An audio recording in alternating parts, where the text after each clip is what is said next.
Good morning and welcome to the Iconic Production channel. I am JM and this is Exploring Glorantha. And with me, as always, is my esteemed colleague, Evan. Evan, good to have you here.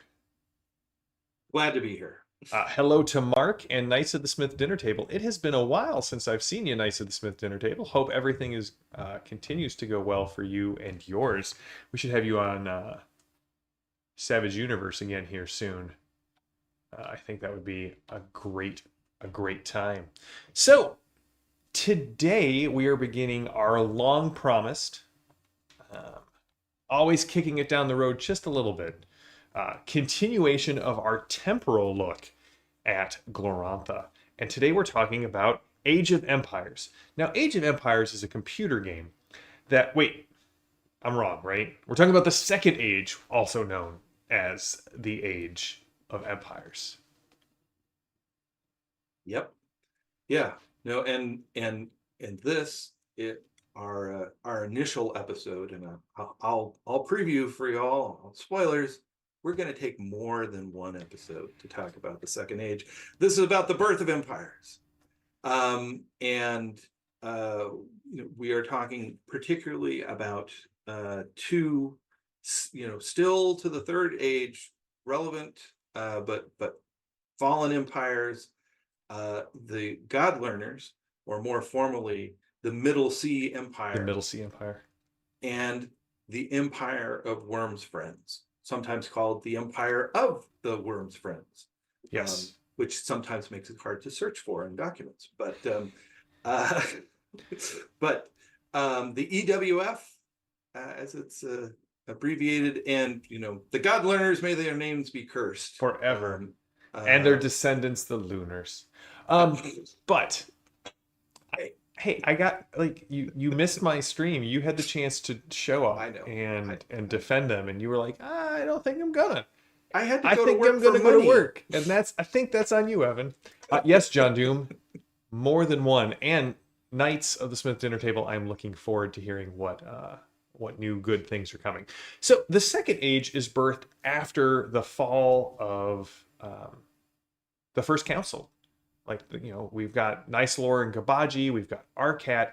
Arcat pioneers a new way. Well, he pioneers hero questing, and he pioneers new ways of hero questing, and those are the seeds that blossom in the Second Age. I would argue that without, um, my brain just died. The guy who's the first Lightbringer, Harmast. Harmast. Without Harmast and establishing the pattern, and Arcat stretching the pattern, we wouldn't, and in some cases breaking it, we would not have had the God Learners. The God Learners would not have had the foundations to build their network of mythological references. Now, what's always interesting to me is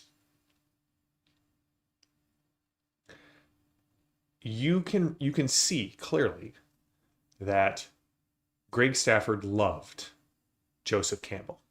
He loved the power of myth. He loved the hero's journey. He loved the hero with a thousand faces.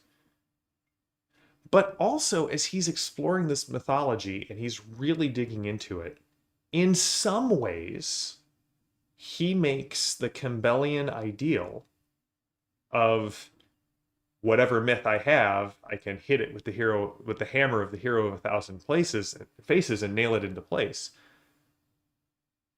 He makes them the bad guys of the Second Age. The people who have the closest views of Joseph Campbell to how myths work and are structured and interact are the God Learners.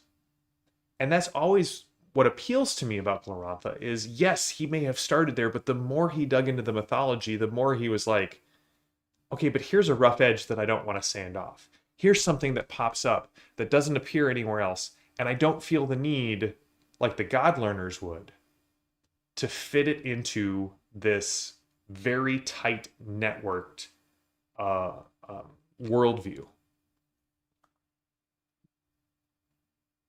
And I think we also have to understand that hubris in and of itself is not evil. we find it, throughout, sort of the heroic story of the hero who goes too far, the hero who is, led by the gods, but then, abandoned because he becomes too convinced of his own power, his own rightness, etc. And um, I think as we talk about things, we'll find out that, the God learners who are widely despised, um, are really relatable, Yeah. um, and Especially to a modern mindset and audience. Like right, we go, and yeah, no, that's exactly how. right, and the Empire Worms friends, which were like, well, like Argrath is bringing them back. The pro Sartar, anti lunar. It's like, ooh, they're getting dragon stuff. The more you put the EWF under the microscope, I find them extremely creepy. Listen, it's just because you haven't undergone the ritual of splitting your tongue There we so go. that you can speak more draconic. That's right. Your mind is infected by. Anyway, we'll Which, get there. We'll get there. interestingly, is something that actually people do today. Maybe the Empire of Wormthreads is returning in our modern era. Mm. But it is the tale of two empires, and I feel like we need to have a little caveat, a little side note, a little step aside to our graduate level um, Gloranthans. We may talk about Mongoose products, not in this episode, but at some point in the future. For those of you who listen to the God Learners, for those of you who are exploring Glorantha, you're going to be like, what's a mongoose? We will talk a little bit about the mongoose products, mainly because for a large chunk of time, they produced the most information for the Second Age. We are not supporting all of the mongoose theories, nor are we saying that they necessarily handled the Gloranthan license with grace and aplomb, but they put out more content for the Second Age, and I am really glad that everything is now back in house in Chaosium. I, for one, welcome our moon design overlords, and am really excited about all of the new books coming out for Glorantha. But still, even though it's been relegated maybe to, you use the term fanzine level, maybe Johnstown compendium level, like, hey, this is stuff that happened in the world, that has been written in the world, but is no longer considered of, necessarily officially the way it happened. There are still some gems and some nuggets that until the new products are coming out that we're going to reference. So give us some grace. Understand that we know where it was at. We see it, warts and all. But Evan's a huge fan because he's a dirty dude, dirty lunar, and so he is like, all things can be reconciled in under the red moon. Where did that bus come from in Glorantha? Um, uh, uh, just as I mean, and the thing is that those Second Age books, Glorantha, the Second Age books are out there. You're going to find them in secondhand shops and in the used book section at your game store and stuff, floating around. There was a huge production of them during the license, and so you will find them and say, "Whoa, this says Glorantha." So And you'll we'll recognize try and some of put the authors. You'll recognize Gareth Ryder Hanrahan. You'll recognize Aaron Dembski Bowden of 40K fame. Apple Shannon Tree. Applecline. Sharon Applecline. Yeah. Shannon Applecline. Did I get it right? No. Did I butcher it every time? Yes. Maybe. James' head is still filled with, Swiss cheese. So you'll find people that you recognize.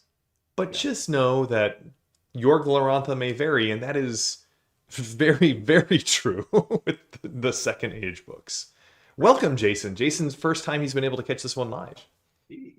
And welcome to Tink, and thank you for putting together our cards for this. Okay, so the opening of the Second Age. Now, what's wonderful about the Second Age is that, at least from the view of the third age, this is where we get a little less legend and a little more history. This is where a lot of the practices of Sartar and Tarsh and Prax and, yes, the Lunars, their current practices about hero questing and myth crawling and their views of the god time, this is where it gets focused and where it gets refined. This is where the ruins of much of the previous age are constructed.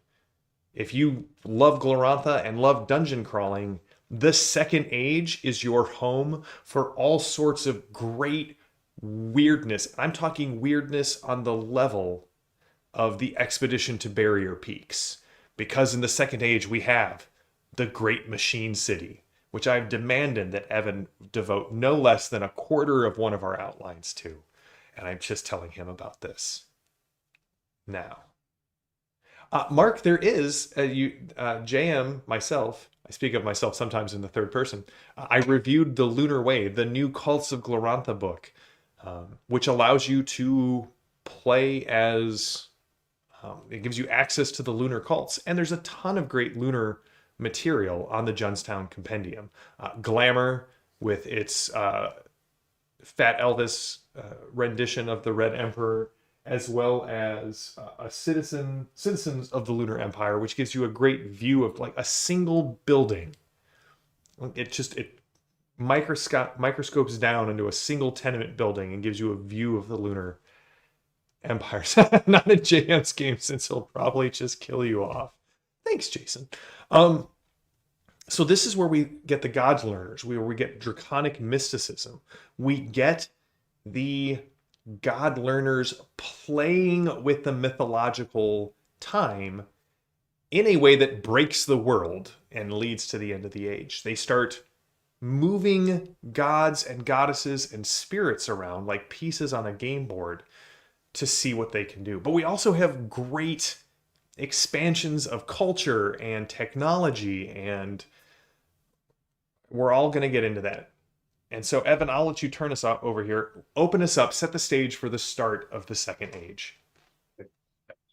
So, well, if you go back to our first age discussion, the first age closes with the apotheosis of Arcat. He had destroyed his great enemy Gabaji, and then and he had become something beyond all of his previous transformations. He had been a knight. He had become a Humakti warrior. He became a troll, and then he was sort of something composed of all of those and beyond all of those. And he retired to a farm, and he had set others up in a sort of decentralized did he? empire. Dun dun dun. So the autarky, or the Dark Empire, as it was sometimes called, was very powerful in the area of what's called Rallios. So it's outside of, it was influential into Dragon Pass, but it was outside of Dragon Pass, was to the west. And the Arcat cult was influential across the continent. Certainly the western 2/3 of it, and the trolls were particularly in ascendancy in their power and influence over human societies, and Arcat had in fact decreed that there was tribute owed to them because of their great sacrifice in fighting Gabaji. So the seas, which never much involved Arcat's control, were ruled by an ancient people called the Wertagi. The Wertagi come out of the Dawn Age. They lived in the Mythic Age, and they are related to the Western cultures, the Malchioni. But they are a strange mixture, but where they both recognize sort of Malchione culture, and they are particularly have a strong relationship with the atheistic Berthini, but then they also worship all of the sea gods, particularly the ones that are very powerful and can be destructive, and they have a complete lock on ocean voyaging. They are the only shipbuilders, and And their dragon ships are magnificent. yeah, they have city ships Mm-hmm. made out of the bodies of sea dragons. And then they have fleets of more conventional ships that surround these city ships, and they sail. And if anybody is trying to develop naval power, they wipe that out. They are very serious about their monopoly. And if you want to go somewhere, you have to pay them to carry you, and which Arcat did. He had an army transported from the west into Cathella when he invaded from that direction. And so, if you want to travel around, you have to go with the Wertagi. If What's you want to interesting to engage in me, trade, there's sorry to another. interrupt. What's interesting to Not at me all. is this idea of city ships. And my brain, again, is just not going to pull it. But there's an entire thread in Malazan about these people who have these large city ships and they live on the oceans. And I love this idea that these people have essentially they've inverted the world, right? They don't see it as, oh well, the coast is where we go to trade because that's what helps us get around. The coast is like we live on the sea. The coast is where we just happen to interact with the people who have chosen this very sedentary life. Those strange land dwellers, rather than the right-thinking people who live in harmony on the water. Yes. Um, and so um, the so the power on the sea are the Warthagi. The power on the land is the autarky. Particularly with the trolls as enforcers. And over in a little corner in the west is a kingdom called Seshnella. Mm-hmm.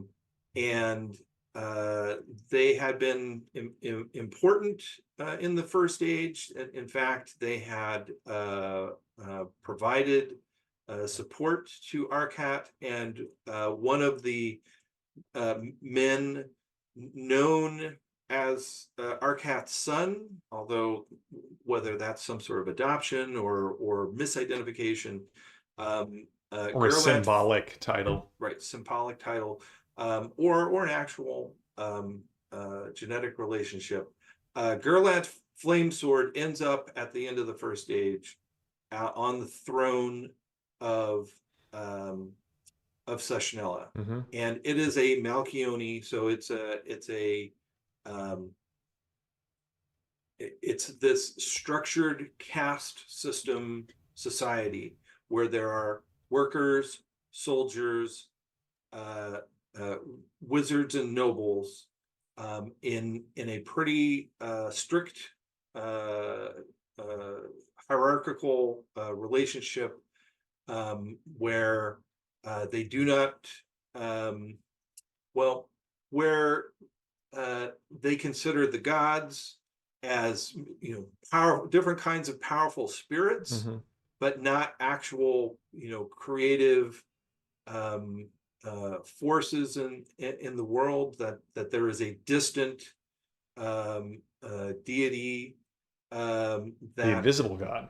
the invisible God, which you understand through logic, and it's very humanistic in many aspects, um, and the way that you interact with the world is through understanding the building blocks of the world, Mm-hmm. such as the runes, and using sorcery to manipulate those. Although at this time, it's they don't eschew uh, the magic of spirits and gods.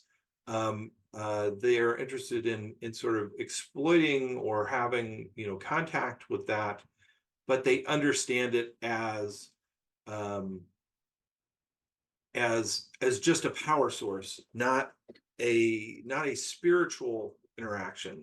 Right. It's It's more I don't want to say transactional. a materialistic view, Hmm. but it is a little bit of a materialistic view that like Sure. the invisible God is the source of all of these things, and whatever everyone else is looking at, well, we can use it, but we don't have to bow down to it. We don't have to have some sort of devotion or metaphysical interaction with it. And yes, thanks, Tink. It is the Mekros. I was going to say the Macross, but that is a giant space city that turns into a giant robot, and my brain would not pull the Mekros out of thin air. So thank you for that. Um, Now, at some yes. point during this first age, we're going to see Seshnella kind of move and change. The second age, sorry. I said this age, I think is what I meant to say. So sometime during this age, we're going to see early on that Seshnella is going to become this confederacy, this confederation. Part of Mhm. it has to do with the arrival of the first of the books. If you follow Melchione, if you are a fan of the Western Glorantha, and if you play the Invisible God faction in God's War, there are several very important books to the Melchione. And what's interesting to me is always how central Genertella is really an oral tradition. These are the stories, these are the myths that we pass down. These are the ways that these interact with us, and these are how we move forward in the world. It connects us back to our past, who we are now, and where we are going. Western Genertella thought is dominated by these books, and the books don't change, and they get very codified. And we also see a very codified caste structure go along with this. And it's always been just kind of a fascinating. I don't want to say dichotomy because you go east and you have yet two more different ways of viewing the world. Very much the draconic view of the world, and then the very animistic view that we find up in like the Borderlands Mhm. Yeah, or near Griffin Mountain. sure. Yes. So uh, there's after Arcot, exits the world. Um, at about the same time, Gerlant Flamesword's heir takes the throne, Mm-hmm. and he has an extraordinarily long reign of over a century. Yep. These are still, the mighty beings of old, and so he has this unparalleled period of peace and prosperity and developing Seshnella. But he also has a lot of children over that century. And Like when you he do. dies, like you do, Yeah. when he dies, um, uh, there is a great period of unrest and strife. And so some individuals decide it's time to get out of Seshnella. And there has already been this access to the Wertagi to go to other lands. Mm-hmm. And there has been colonization as far away as the province of Umathela in Pamatella, the Mm-hmm. southern continent, and there's a big migration to a a mainly uninhabited um, sort of subtropical island called Juristella, and uh, there are different colonies founded on Juristella, and eventually it becomes a confederacy that of different sort of a league of cities that then eventually, not through a pure democracy, but through, because it still is this caste system, but that the city leaderships then select a prince to lead them. And in the middle of this development, there is a divine revelation. The And it doesn't abiding happen book. in doesn't happen in Mhm. Sessionella. It happens in Durastella. Jurastella. Yep. This um, this pioneering area, and the hand of God appears and writes before a congregation this book, the abiding book. And there are, everyone who was there are the witnesses to the abiding book. And it starts an enormous religious revival of now we know, God has told us, the invisible God has manifested himself before us and has given us his direct word of, how things are to be understood.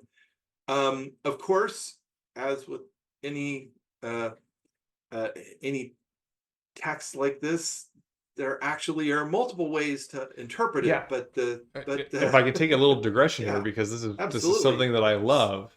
Also, put me down for 3 for first anime crushes. Like, I'm right there with you guys. But it is less of a book and more of a Mobius strip, a network, which is also interesting that we see the God Learners, the abiding books, sort of metatextual interlinked network of texts leads to a empire that sees mythology and sees the god time in the exact same way. So the abiding book is this interconnected self-referencing, ambiguous in places text that establishes the whole of the God learner culture. The reason I'm going to keep referring to them as the God learners is because I get tongue tied over uh, The Jurastelli. the Juristelli. Thank you. I can say it as soon as you say it, and then it flees my head immediately. But for example, Evan has put, kind of pointed out, outside of the creed at the beginning, the rest of the book is not linear. It's not a beginning and then a middle and then an end. It's this kind of morass of recapitulating. I can pull recapitulating out of my head, no issues. But Giristelli just kind of, I keep wanting to say like Giordelli, like it's a chocolate. Giristelli, this metatext, uh, it eventually leads to factions developing because there are multiple ways of reading the same thing. And Evan points out in our show notes, which you will get if you are a member of our Patreon, that, like, for example, the castes are well defined. But can you move between castes? Can you go from a knight to a wizard? Well, it depends on how you read the abiding book.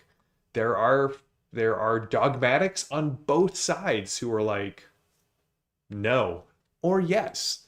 And this leads to Well, issues. it does lead to issues, but it fuels an enormous amount of sort of competitive creativity. Mm-hmm. Um, and but the credo is clear. There is no God but the invisible Mm-hmm. God, and Malchion is his prophet. That Yes. is, that's what God told us. That's right. That And is the foundation, and no one may deviate from this. that's right. And then there's lots of other things that can be argued about. And there are different revelations depending on, and these are not just revelations that are academic. These are applicable Mm-hmm. revelations that lead to spiritual, magical insights that revolutionize the way that the God learners are able to use magic. And that has a concrete impact on the world. because they become exceptionally formidable in manipulating the forces of the universe to get what they want, to get what God has told them they should, they should get. um, So I and think so today we're going to be able to cover the God Learners, the birth of the God Learners, and next month we're going to cover the birth of the Empire of Horn Prince. So could be. All right. Well, I mean, there are about three really important things that follow from this. One is Sessionella has, because of the civil wars and the succession, the battles of succession, Sessionella has to be um, sorted out, hmm, which the Juristelli, led by in a kind of religious cultural crusade, spearheaded by a return to rightness, and the return to rightness army is carried by the Wertagi to the shores of Sessionella, and they spend many decades purging the the wrong influences on Sessionella to establish it once again as the kingdom that accepts then the revelation of the abiding book. Second, um, the emboldened by the revelations of God, the Juristelli, free men of the sea, decide they don't need the Wartagi, that they should be free to invent their own navy. Their ability to sail on the seas should not be impeded by these ancient, sort of, unfair monopolists. hmm. Um, and in fact, they start sailing to Pamatella, to Umathella, and they are able to avoid being caught by the Wartagi, but the Wartagi find out. And the Wartagi, this then starts a cascade of conflict with the most powerful power of not just naval power, but they truly command the seas. And in retaliation, they wipe out an entire Juristelli city with a Hmm. tidal wave. Um, Right. When we say however, they the command the seas, we don't just mean that they have a strong naval presence. We mean the ocean gods and the ocean spirits. And yeah, it's a tidal wave. It's not even like, hey, we're going to lay siege to your city. We're just going to reach out with the hand of water and remove the city from the island. right. Um, and uh, so, uh, in order to respond to this, now the power, once again, the power of the invisible God is revealed, and most of those killed in the destruction of this city are resurrected by the sorcerers of the Juristelli, and then they build a plan, um, a crazy, amazing um, plan to go toe to toe with the Wertagi, and they continue to use their magic to defend themselves, and they kind of fend the Wertagi off, and they continue to sail, and the Wertagi are like, "We are going to wipe you out. Here's the ultimatum. We will call up the most horrible, destructive powers of the ocean, and we will wipe you off the surface of Glorantha if you don't stop." Um, and um, and the response is pretty much bring it, Yeah. because they sail out they face the fleet of 50 dragon ships and the vast array of ocean going vessels commanded by the Wertagi. sea monsters, water elementals, and they sail out in their small fleet filled with sorcerers and wizards, and they summon a god who has never been summoned into the world before, and they force that god to summon that god's father, uh, uh, which and then that god they command to summon the first god's brother, the god of celestial water. And the sky, as you know, it does not have the waters. The waters of the sky burn.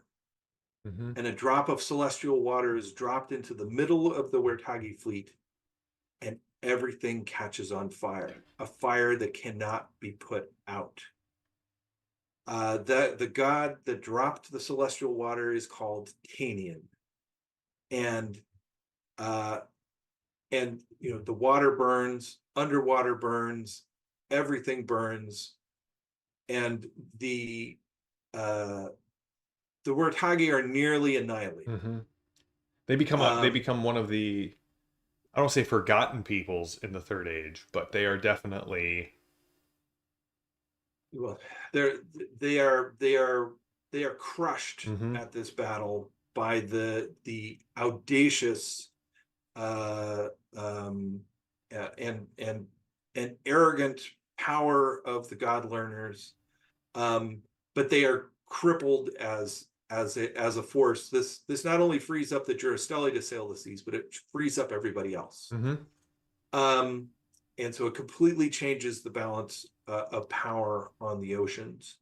Um, uh, and there are just a few side effects, like these things that are called firebergs. So instead of an iceberg, you have something that looks like an iceberg, but it's on fire. Mm-hmm. And boy, don't let that touch you. So these things are still floating around. Um, but it was they had to kit bash this together. It was they went nuclear Mm-hmm. essentially on the Wertagi, because otherwise the Wertagi were going to wipe them out.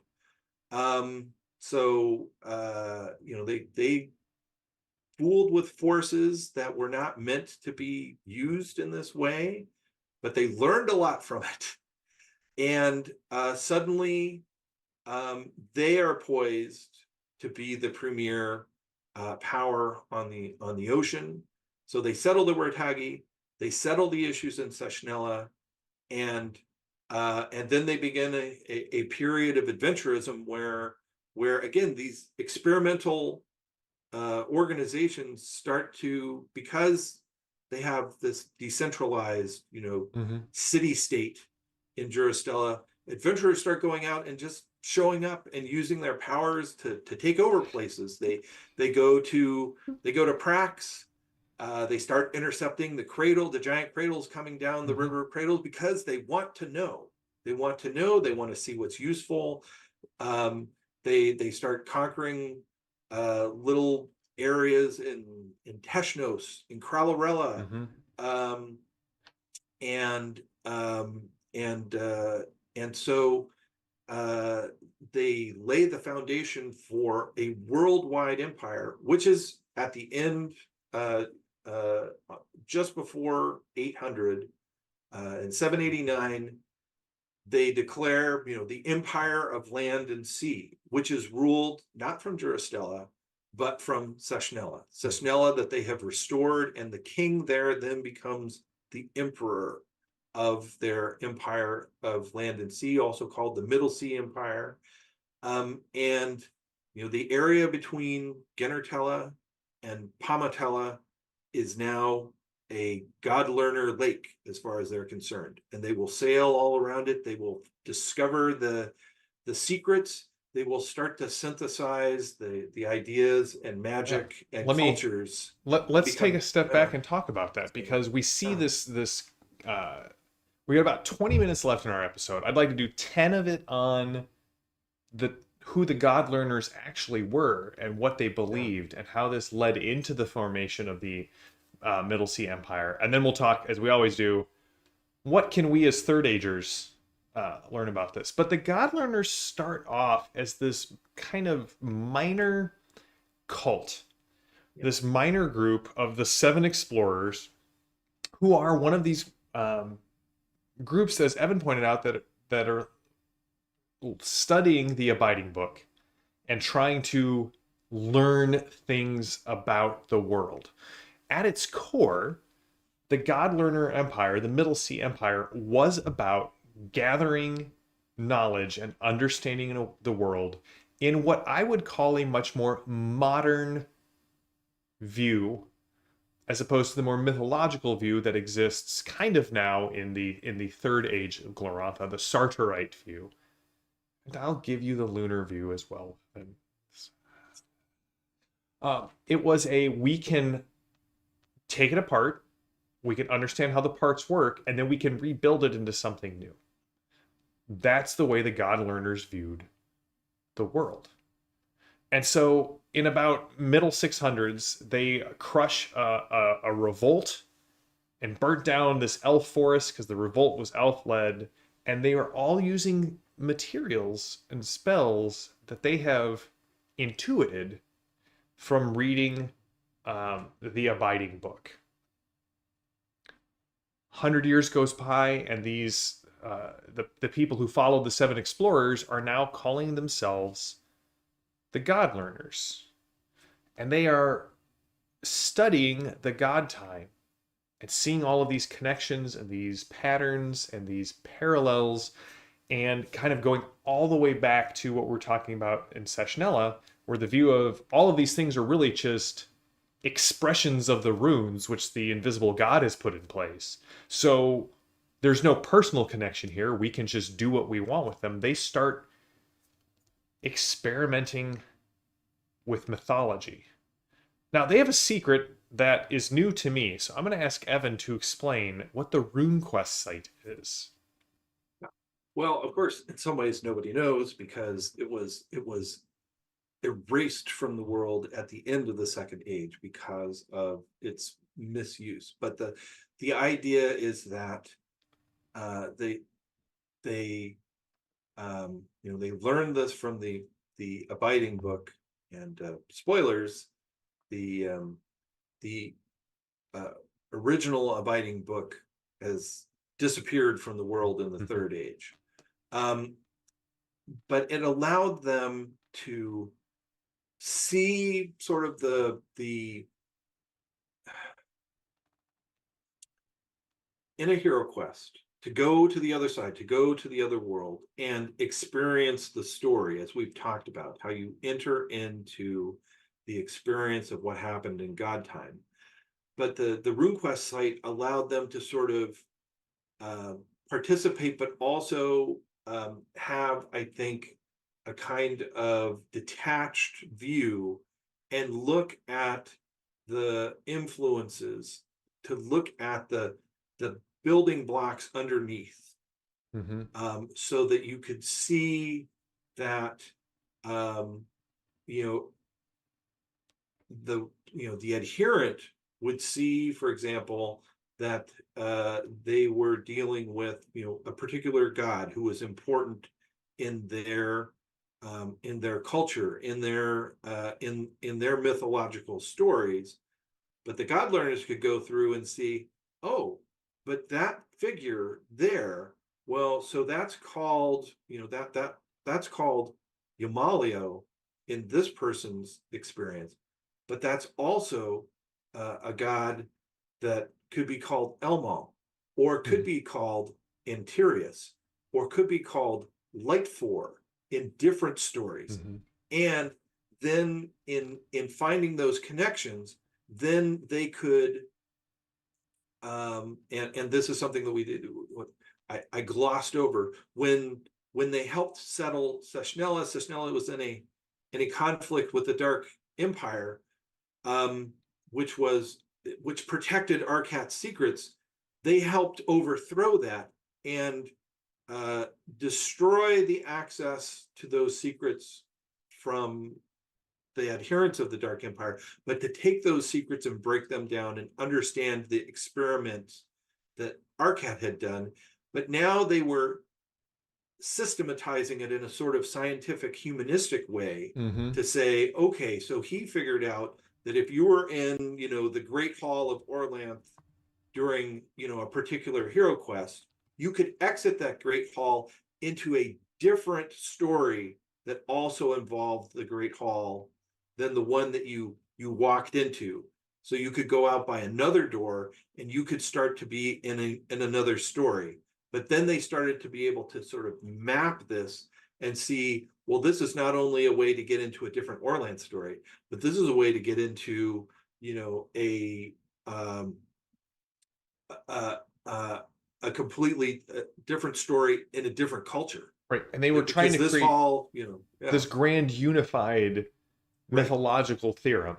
right, And what they were able to do is, and we'll talk about the height of their hubris when we get to the fall of the God learners. But at this point, this was an attempt to take, and it's a very us attempt. And by us, I mean humans in the 21st century. It was this attempt to take the chaos, little c, the disorder of the God time, where it's to, everything everywhere all at once,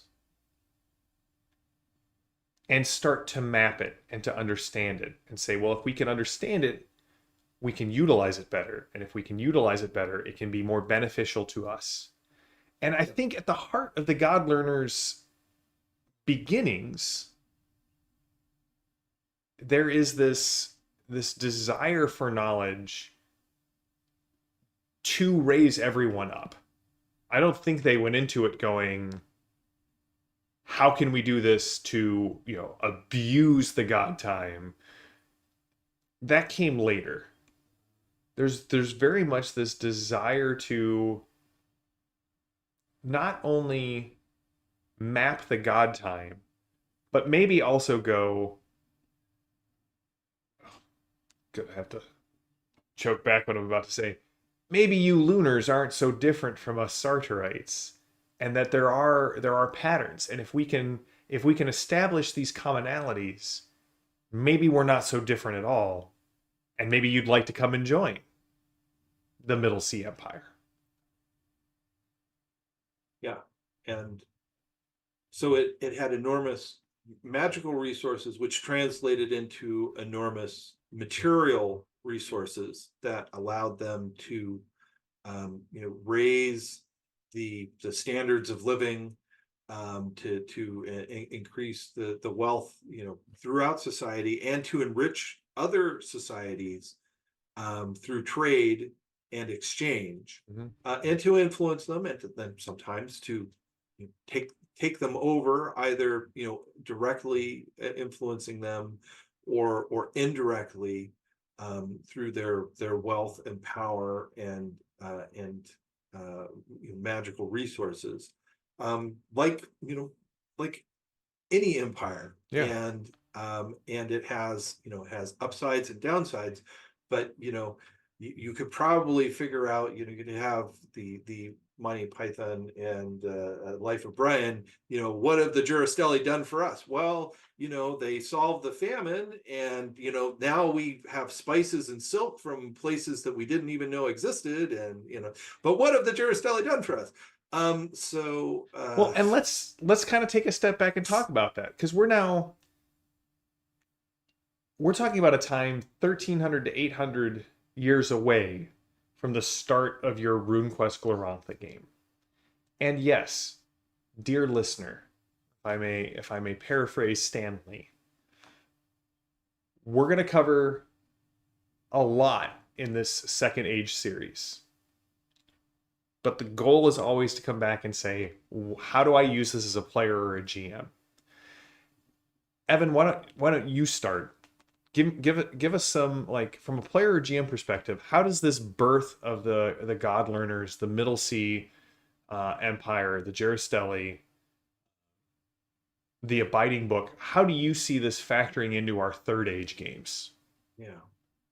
Well, so the so the God learners are this, they're the cautionary tale in the Mm-hmm. third age in many ways. And the experiments that they were involved in are the beginning of the third age is very much a reaction against of like, Mm-hmm. let's just go back to the traditional ways of interacting with the gods, of interacting with God time, etc. And let's not do these crazy experiment things, which obviously can break the world, and so they're probably evil.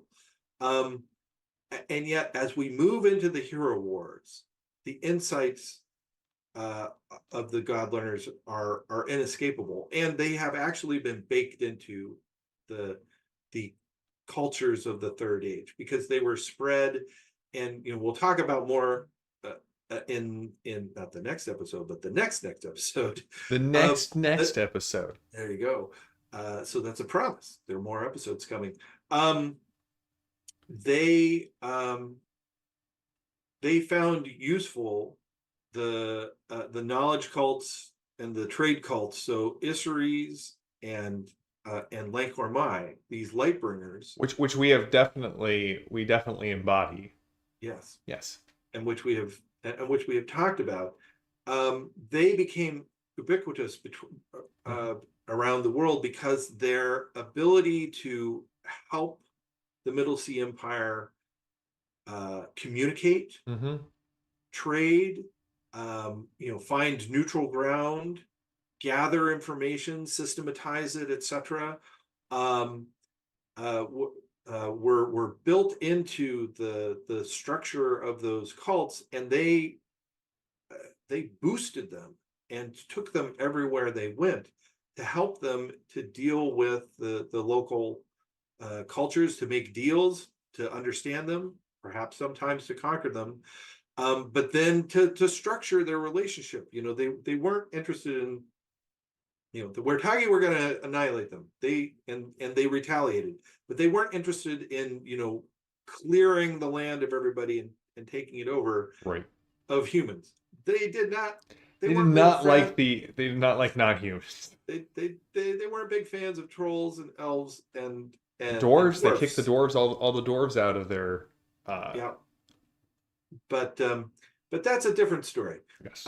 So they wanted to, they might want to be in charge, but they also wanted society to run well, and to have things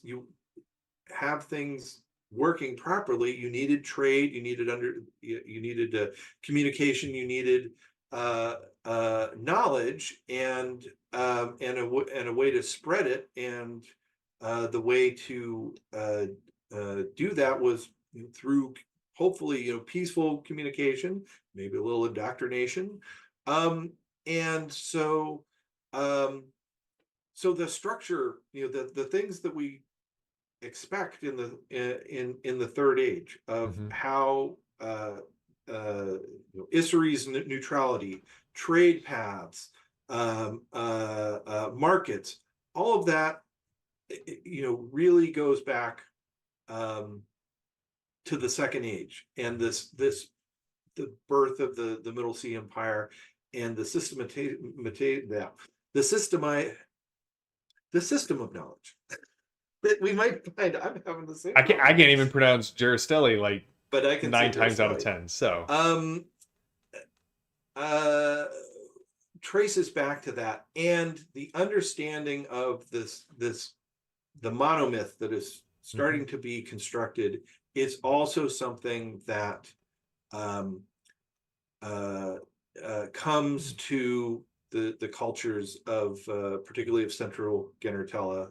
And interestingly, it's because there was interaction between the EWF that we'll talk about next time and the Godlearners, and so the EWF found that knowledge useful to them, and they preserved it, and then it is disseminated into the third age as well. So there's that foundational. Hey, the traditional structure that we retreated to was actually built in part on these innovations spread by the God learners, and then when there was an enormous cosmic conflict coming up, the hero wars, we have to rediscover again.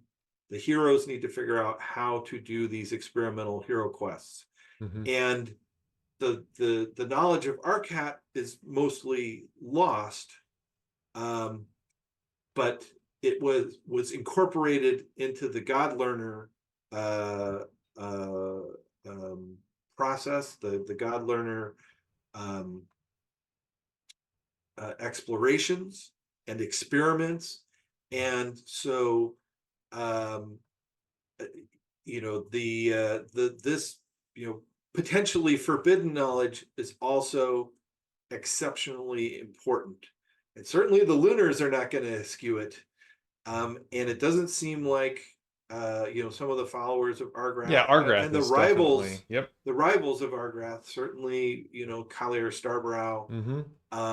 and others are looking to this to say, again, we need to find ways to go back and deepen our relationship through God time, and to bring gifts from it into the world, to either to bless the people or to become a great hero in order to perform the deeds that are necessary to survive the hero wars. Yeah. So for me, I love the ruins and bones of empires and exploring them in games as a player and as a GM.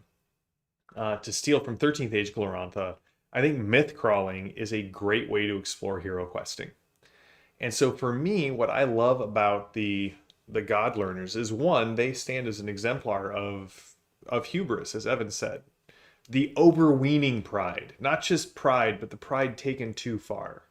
And also, as Evan said, much of the Third Age is built as a reaction to what the God Learners ended up as. But I think it's also a good cautionary tale for our players.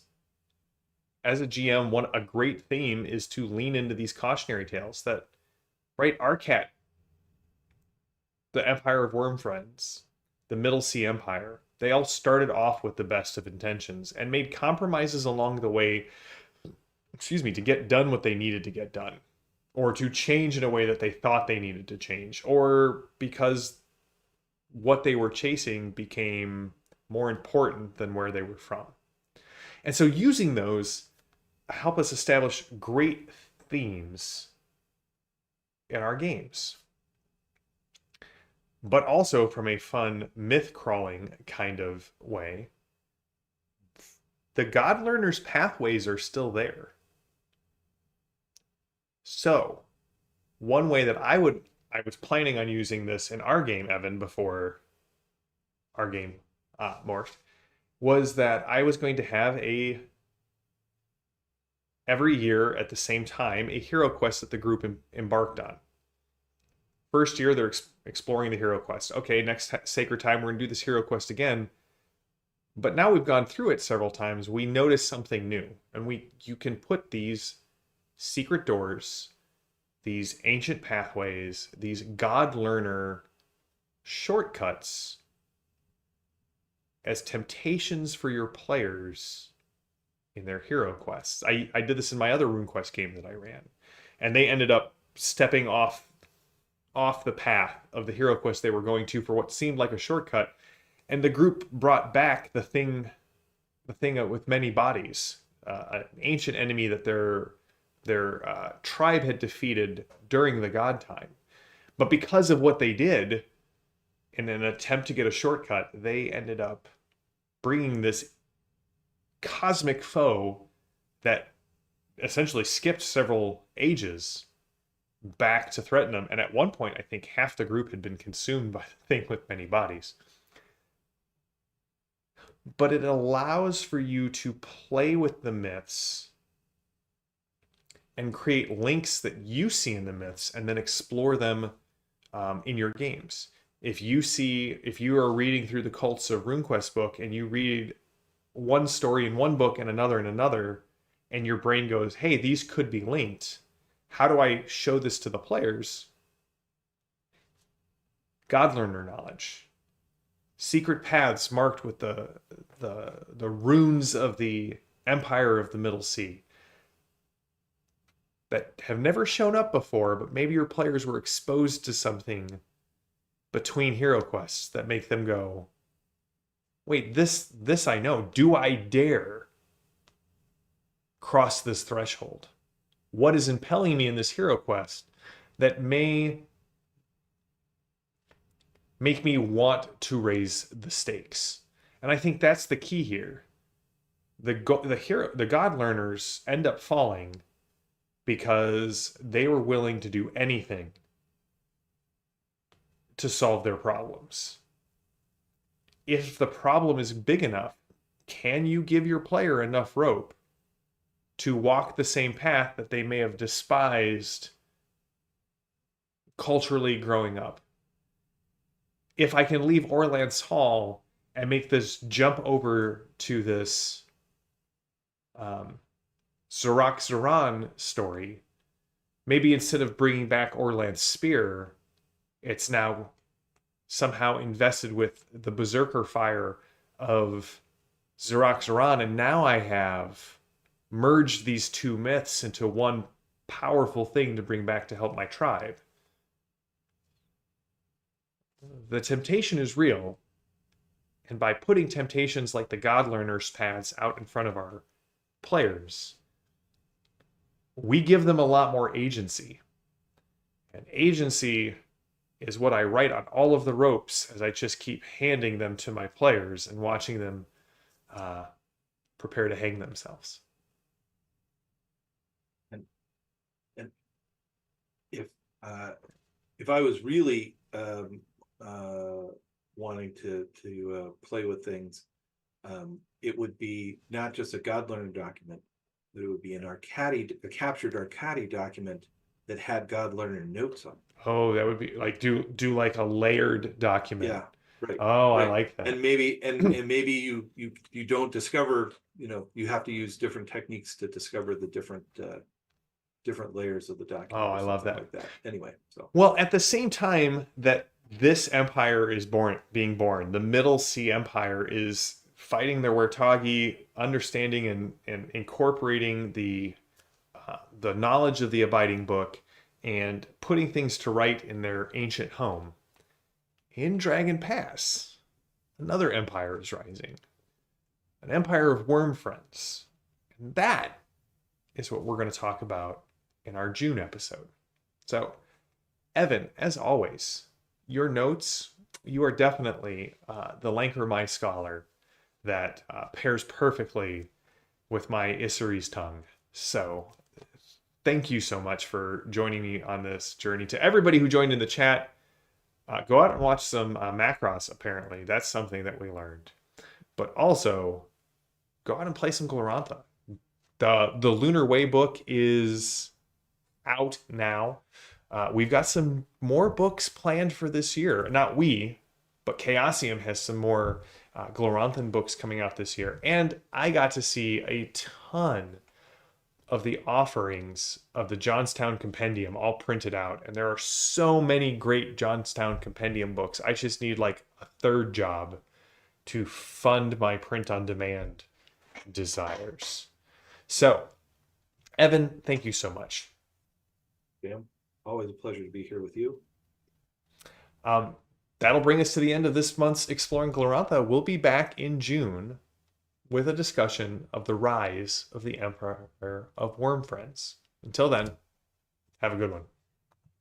We are all us.